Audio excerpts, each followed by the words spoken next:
Can you hear me okay? What? Thank you. Alex in the back, can you hear me okay? Okay, so we're good. So Nate has given me probably a month and a half to prepare for this. And then last night, 4 o'clock, I'm messaging Nate, I don't know how to start. I don't know where to start. I'm telling my grandparents I'm overthinking this so much. I'm telling my friend Ashley I want to play sick tomorrow. No, there's no that. I was all over the place. And then I took time to pray, and God met me in my overthinking, in my uncertainty, in my fear about all of this. So here we are. And we're just going to start from almost the beginning. So when I was young, 2, 3, my mom has decided that she did not want to be around, and she left. But she left me with these 3 people up here. My dad, who stepped in when a lot of men would not step in that situation, who was supported by my grandparents. And I had this awesome support from my dad. I had this awesome godly support from my grandparents. But still, in my mind, I'm like, why was I not enough for my mom? For the person I came out of, why did she leave? Was it that I was not enough? Was it that I was too much?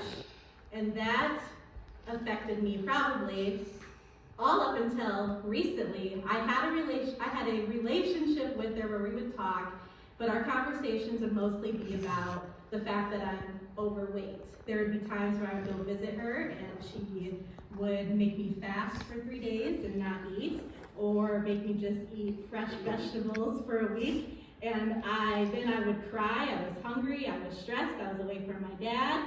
And then she would see, that's how messed up you are, that's how addicted you are to food, this is gonna make you cry. That led to me starving myself as I was older. That led to me, I can look back at my prom pictures and I know that I had scarves tied around my stomach. I had made myself throw up.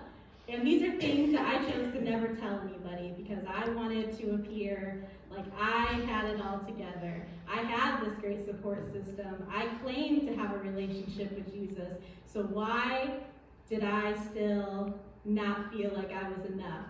So there are things today that I am sharing that my family up here has no idea that has occurred, like some of the weight stuff I just shared. And so this is going to be a time where I'm very vulnerable and open, so bear with me.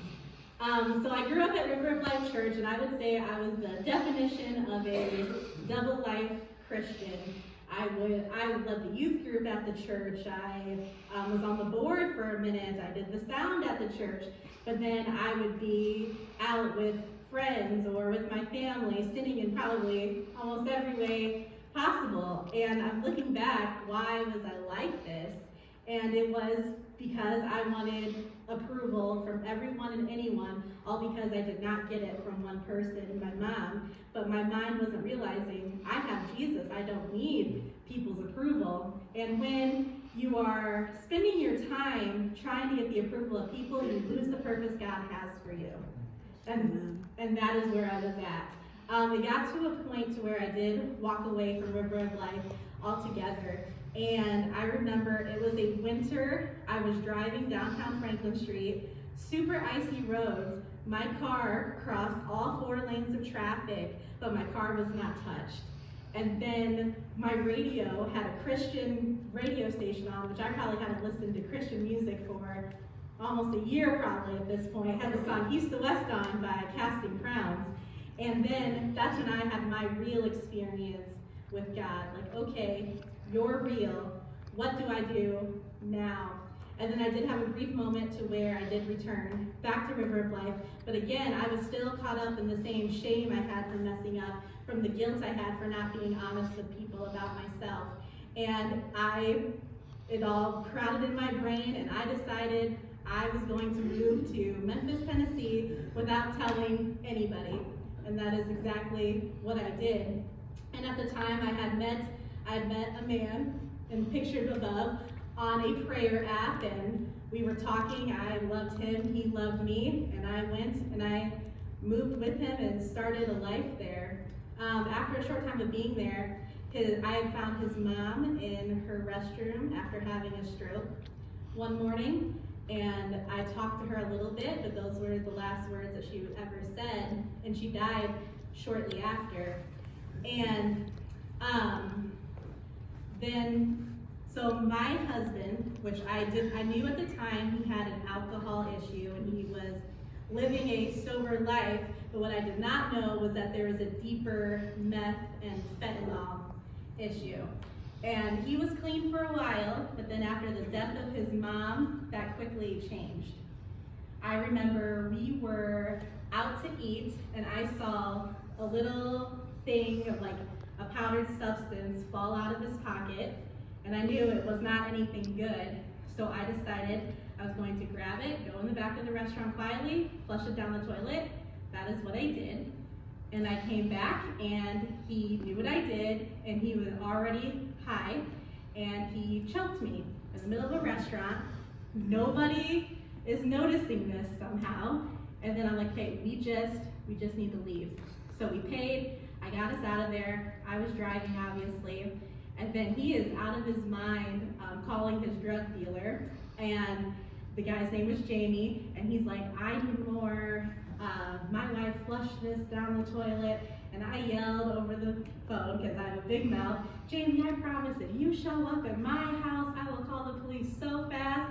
Jamie said, Michael, your wife's crazy. I'm not doing that, and hung up the phone. After that, Michael tried to take my car and drive it into trees. He tried to drive it over a bridge. And my family will tell you I'm not a good driver, but God took the wheel at that point. We got home, he was yelling, he was hitting me, and then I prayed and prayed, like, please just let him go to sleep. He went to sleep. I'm up all night. What did I get myself into? I left my family without a word. I deeply hurt the people who have loved me the most and invested in me when other people have walked out. Can I go back? Am I supposed to go back? I didn't. I grew up in believing divorce is not an option. We can work through things. So I decided, after being up all night, that I was going to stay, and that's what I did. And the next morning we talked. There was the promises, oh, this isn't going to happen again. I'm going to get clean. I chose to believe that. And then, I would say maybe a week later, we are in our house, a very similar experience. I see like the powder stuff, and I walk into the bedroom and he is on the desk snorting. So again, in my mind, I'm saving my husband from overdosing. I didn't care what he did to me. I grabbed the drugs, ran down the hallway, flushed it down the toilet. My husband was a 6'3" man, pretty muscular. I wasn't fighting this guy off. He then grabbed me by my hair and dragged me down our hallway, and I stood up. He had me choked against the wall, calling me probably every name in the book. And I'm going to add this part here. It was awesome what God did for me, because at the time I did not feel any physical pain. And afterwards I did not feel any physical pain either. But then then he knocked me on the ground, was kicking me, and I don't know what made him think of this, but he took like those circle weights that go on barbells and repeatedly dropped them on my stomach over and over again. And then I got away. I got my phone. I'm calling anybody I know in the area, our pastor and his wife who was sleeping at the time. I called his brother who didn't answer, and then I called his friend who was named Mike. And I said, Mike, I need you to come get me. And Mike came and got me to take me to his mom's house. And my Michael came out when Mike came to get me. And he's like, no, don't take her anywhere. And Mike, he said, Michael, if you come a step closer, I will do something to you that you are not gonna like. You just need to go back in the house and go to bed. So that is what happened. We go to Mike's mom's house. Obviously, I'm not sleeping. I then begin to bleed like crazy. So they take me to the doctor, and that is when I learned that I was pregnant. And I had miscarriage number 1. Like I said, I did not know. And so we leave the hospital, I'm talking to Mike and his mom, He's like, what do you want to do? I said, I don't know. And then so Mike went back with me to the house to see Michael. Michael was sober, and the other Mike left. I felt safe there. And I started to slowly take off my clothes, and I made him look and count every single bruise on my body, which was over 70 at the time. And I chose at that point to not tell Michael about the miscarriage, because I knew I was going to say next and did not want that to cause a relapse. So I took Michael's finger, his pinky, and I said, look, I love you. I am here because I love you. But I said, if you ever put your hands on me in an unloving way again, I'm going to leave and I will never come back. And I meant that. Right after he called our pastor and his wife, we talked to them about everything. Michael came clean about everything. We did a walkthrough of the house with all the drugs that Michael would pull and show where he was hiding them. They were all at super high up spots, so I couldn't reach them. A drug dog came in and looked because the pastor had access to that.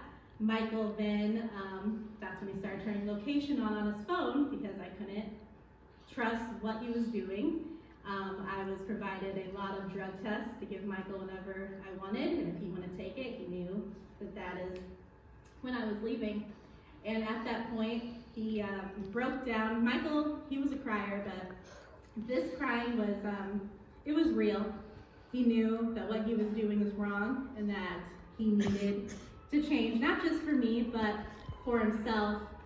And at that point, I could see it, that he did give his life to Jesus in such a real way. He started becoming the husband that a little girl dreams of. We start doing these date days, and I'm getting flowers, I'm getting sticky notes. I can see on his location where he is. I am drug testing him left and right, and thankfully, he is passing these drug tests. And then, because the first probably week of this, he was withdrawing, having illusions and not sleeping, and I remember like in the middle of the night, him waking up, there's somebody here, there's somebody here. I'm like, no, there's not. I went in the house, turned on every single light, opened up every window. I was just fed up. I'm like, go back to sleep. And then after about a week of that, he started to finally get over the withdrawal side effects.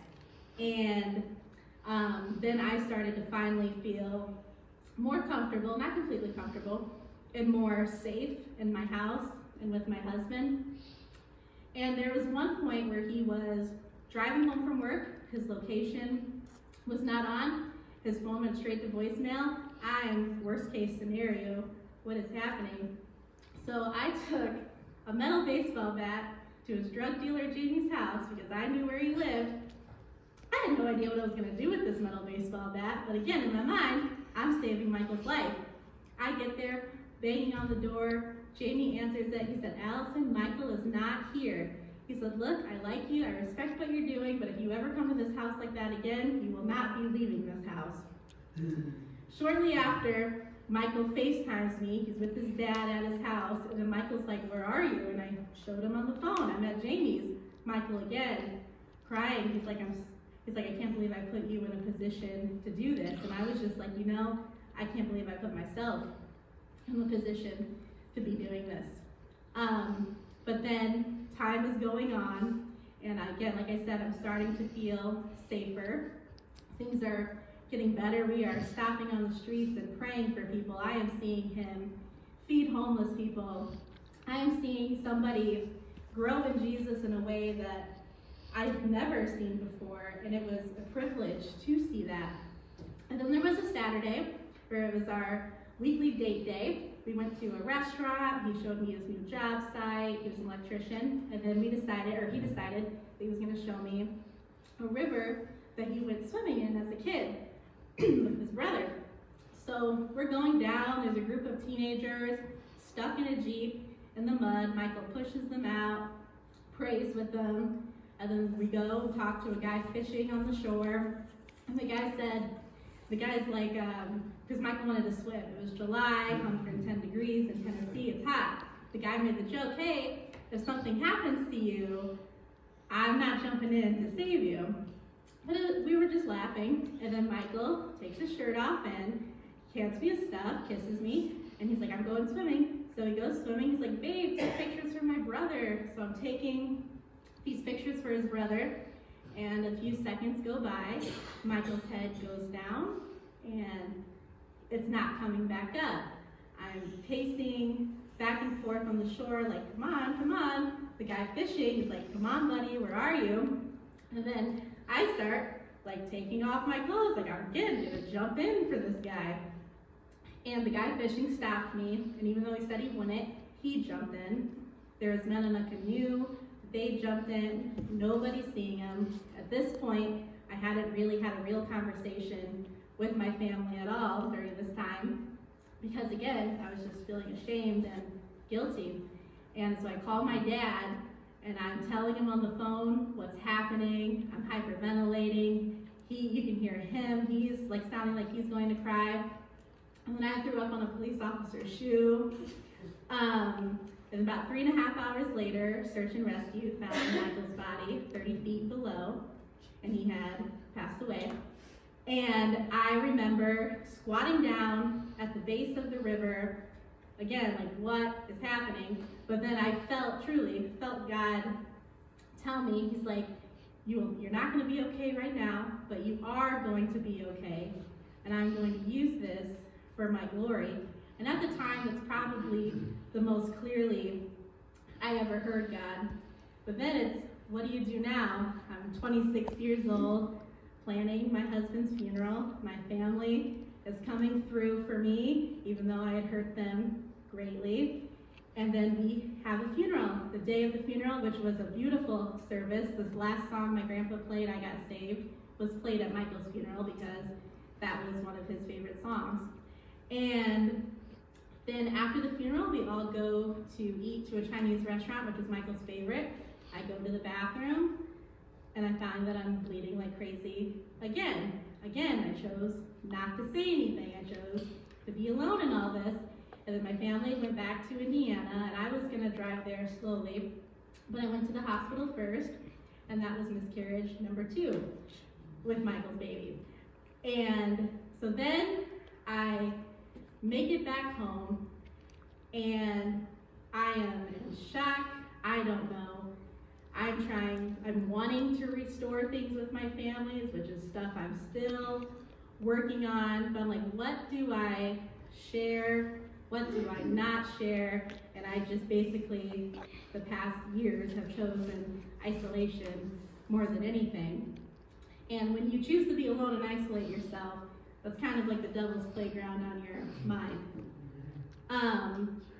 Back in October 2024, I started having heavy suicidal thoughts, and I had reached out to my old pastor. He was the only person who I reached out to, and I said, can you just pray for this, which I trust and know that he was. But I got to a point at the beginning of this year where I was writing suicidal letters. I was writing goodbye letters to the people here, to my brothers, to my sisters, to my mom as well. And I was praying every night, Lord, please take me in my sleep. Take me in my sleep. I don't want to be here. But every morning, I would wake up again, still here. And then it finally got to a point to where it wasn't, Lord, please take me in my sleep. It was, Lord, please don't let me kill myself. Because I had everything I needed to do it. I had a solid plan. And then about in the end of June or beginning of July, I sat with my stepmom and brother, and I said, this is what's happening. And I read to them the notes I wrote for them specifically. I'm like, I am losing it. And again, I'm reaching out to humans. The farthest I went with God was, please don't let me kill myself, but I'm not talking to him in any other way about what I'm going through. And so that was like my last ditch effort. I'm going to tell them this is what's going on, these are the letters, but it wasn't helpful to me, to where again, I decided, I was offered a job in South Dakota. I decided I was going to repeat past terrible behavior and run away again. And that's what I did. I got to South Dakota for a job offer. And right when I got there, the lady would be my boss. She was a Christian, or she is a Christian. And she's like, hey, you're not going to be able to start right away, but we are going to be able to provide you with a place to stay, which they did, which I'm thankful for, and food and transportation. But during this time in South Dakota, I was on my heart heavily. I'm not going to watch TV. I'm not going to use social media. I'm just going to basically really try and get to know God in a way that I should. And I had about a month to where I was able to do that with no distractions. And God is slowly revealing things to me, like I have been there for you. I remember talking to Nate, and I'm telling him about looking back at Michael's death. That was one of the biggest examples of God's grace and mercy in my life. He took Michael at a time where he was living right and doing these beautiful things for God, but he also protected me because Michael, I know he didn't want to relapse, but if he did, he could have easily killed me, and I recognize that completely, and that's something I am very, very thankful for. And then I was sleeping in South Dakota, and God gave me a dream. It's time for you to go back home.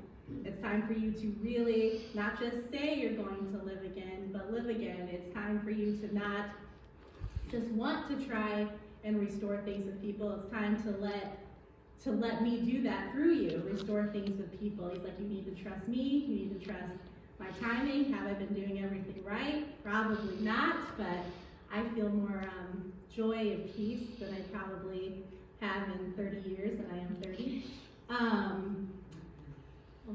So then I moved back here. My plane kept getting delayed. It's like someone was trying to keep me in South Dakota, and then I landed at 3 in the morning. I'm like, okay, where do I go now? I re-download Facebook Messenger, and I see my little friend Tony up front is online. I'm like, Tony, I just got back from South Dakota. Can I please come there for a minute?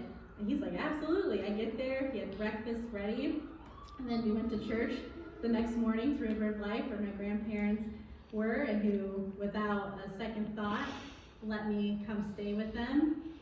Nate and I got back in touch, and now I am here with all of you people. And I will say, I want to thank all of you. God has used each and every one of you to save my life in a way too. When I'm thinking like dark thoughts, I can come here and see Jim's goofy self or Nate's, and that's a gift, because there's still stuff that I am battling, but I know that God is good and God has me. And to close with this, I want to address my fellow grievers in the room.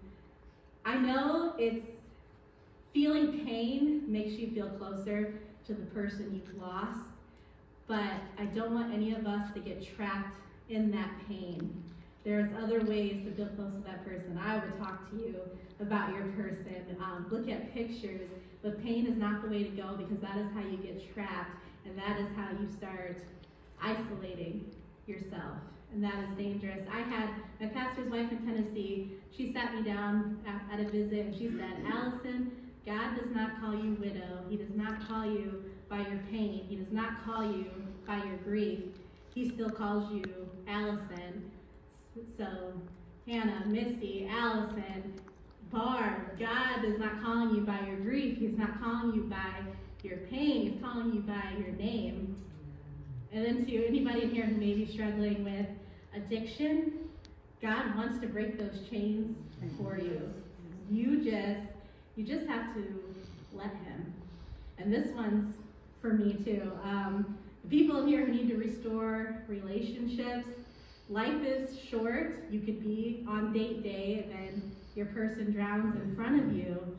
Life is short. Trust God for that and work on that. And that is something I'm really praying that I get more strength and courage to do. And then to everybody in the room, it doesn't matter where you have started. Like maybe I started sharing my testimony, it was kind of messy. It doesn't matter where you are right now, but it does matter how you finish this race. And I want everybody in this room to end your race well. Michael did evil things, a lot that I have shared here, but I know where he is. And it may be hard to believe, but I know he is with Jesus. And I am so thankful for that. But even though it doesn't matter where you are right now, the Bible says today is the day of salvation. So today is your time to get right and to finish your race well. Thank you.